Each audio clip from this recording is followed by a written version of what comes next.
जय श्री राम। नमस्कार मित्रों। और आज का जो मेरा विषय है वो जातिगत समीकरण को लेकर है, या यूं कहो कि उन सेकुलर लोगों के विपरीत या विरुद्ध जो आजकल समाज में भ्रम फैलाते जा रहे हैं। मैं भ्रम इसलिए कह रहा हूं क्योंकि हर एक व्यक्ति बात करता है समाजवाद की, हर एक व्यक्ति बात करता है सनातन की, किंतु हो क्या रहा है, हर एक व्यक्ति अपनी जाति को लेके आगे बढ़ना चाहता है। जबकि आज की जो लड़ाई है हमारी वो अपनी जाति को लेकर नहीं है, जाति विशेष को लेकर लड़ाई लड़ी नहीं जा सकती। लड़ाइयां कब लड़ी गई हैं? किसी भी समाज की आप बात देखिए, किसी भी राष्ट्र की बात आप देखिए, किसी भी बाहुबली की, किसी भी शक्तिशाली व्यक्ति को आप देखिए, क्या अपनों से अलग होकर कोई व्यक्ति शक्तिशाली रहा है? समाज का किसी राजा की बात करें, आप किसी की भी बात करें, आप उदाहरण उठा देखिए, कितने उदाहरण हमारे समाज में भरे पड़े हैं। रावण की बात करें, भाई के अलग होने से शक्ति विहीन हुआ। अगर आप महाभारत की बात करें, धृतराष्ट्र ने पांडवों को, अपने अनुज पुत्रों को अपने से अलग कर दिया, क्या हुआ? शक्तिहीन हो गया। विश्व का उस समय का सबसे शक्तिशाली राष्ट्र और सबसे शक्तिशाली राजा शक्तिहीन हो गया।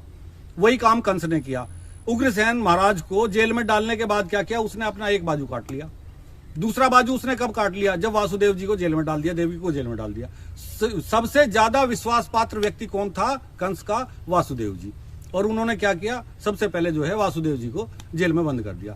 मैं आपसे यह कहना चाहता हूं कि किसी भी समाज की आप बात करें, जब आप अपने बाजू खो देंगे, आप कितने भी शक्तिशाली हैं, आप कितने भी विवेकशाली हैं, आपका विवेक, आपकी शक्ति क्षीण हो जाएगी, खत्म हो जाएगी, समाप्त हो जाएगी।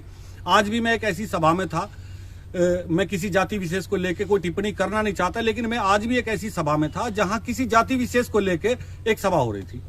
वहां जो बात हो रही थी केवल एक जाति विशेष के लिए बात हो रही थी, एक जाति विशेष के सम्मान की बात हो रही थी। और हमारे सनातन की सबसे बड़ी कमजोरी यह है कि मैं त्यागी हूं तो त्यागी की बात करता हूं, मैं ब्राह्मण हूं तो ब्राह्मण की बात करता हूं, मैं बनिया हूं तो बनिया की बात करता हूं, पाल समाज वाला पाल की बात करता है, और प्रजापति समाज वाला प्रजापति समाज की बात करता है, वाल्मीकि समाज वाला वाल्मीकि समाज की बात करता है, लेकिन कोई भी सनातन की बात नहीं करता है। जो कष्ट है, जो पीड़ा है, वो ये है कि कोई भी सनातन की बात नहीं करता है। और इस भारत देश को अगर हमें आगे ले जाना है, इसे आगे बढ़ाना है, तो मैं सभी जाति वालों से कहना चाहता हूं कि जो जातिवाद के समीकरण खड़ा करते हैं, कि इस जातिवाद के दंश को आप अपने बीच से जब तक नहीं हटाओगे तब तक इस भारत देश को आगे नहीं बढ़ा पाओगे।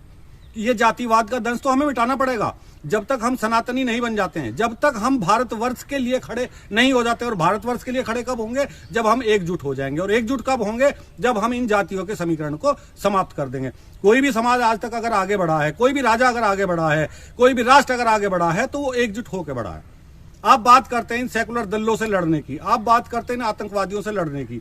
अब इन सेकुलर दलों से, इन आतंकवादियों से, जो ये राष्ट्र के विरोध में खड़े हैं, उन लोगों से आप कैसे लड़ोगे जब तक आप संगठित नहीं होगे? और आप संगठित इसलिए नहीं हो सकते क्योंकि आप जातिवाद में बटे हुए हो। और जब तक जातिवाद में बटे रहोगे तब तक आप इस देश का, इस राष्ट्र का निर्माण या किसी भी चीज का निर्माण आप नहीं कर सकते। इसलिए मैं फिर कहता हूं आपसे कि आप इस देश के लिए रावण की भूमिका मत निभाओ, आप इस देश के लिए कंस की भूमिका मत निभाओ, आप इस देश के लिए धृतराष्ट्र की भूमिका मत निभाओ।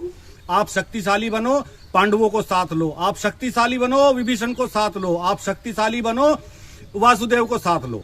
अगर जब तक आप लोग अलग अलग टुकड़ों में बटे रहोगे, अपनी अपनी जाति के लिए काम करते रहोगे, तब तक विघटन जो है इस समाज की मजबूरी हो जाएगी, विघटन होता रहेगा। और जब जब आप संगठित होगे तब तक ये राष्ट्र आगे बढ़ेगा, तभी ये राष्ट्र आगे बढ़ेगा।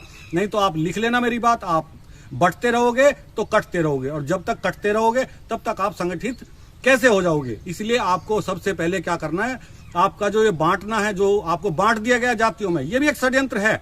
इस षड्यंत्र से बाहर निकलो, बंटना बंद करो, इकट्ठे हो, एकजुट हो। और जब एकजुट हो जाओगे तो कटने बंद हो जाओगे, फिर आप काटना शुरू कर दोगे, फिर आप परशुराम के वंशज तब कहलाओगे। तब वो शक्ति आपके हाथ में आएगी कि आप दूसरे का कुछ कर सकें, कुछ बिगाड़ सकें, अपने आप का उत्थान कर सकें, अपने आप को उठा सकें। अगर मेरी बात आपको अच्छी लगी हो तो वीडियो को लाइक करना, शेयर करना मेरे मित्रों। और इस भारत देश के लिए, इस संस्कार के लिए, इस सनातन के लिए, इस सत्य के लिए आप खड़े हो जाओ, एकजुट हो जाओ। मेरी आप सभी से विनती है, सनातनियों से। जय हिंद, जय भारत, वंदे मातरम।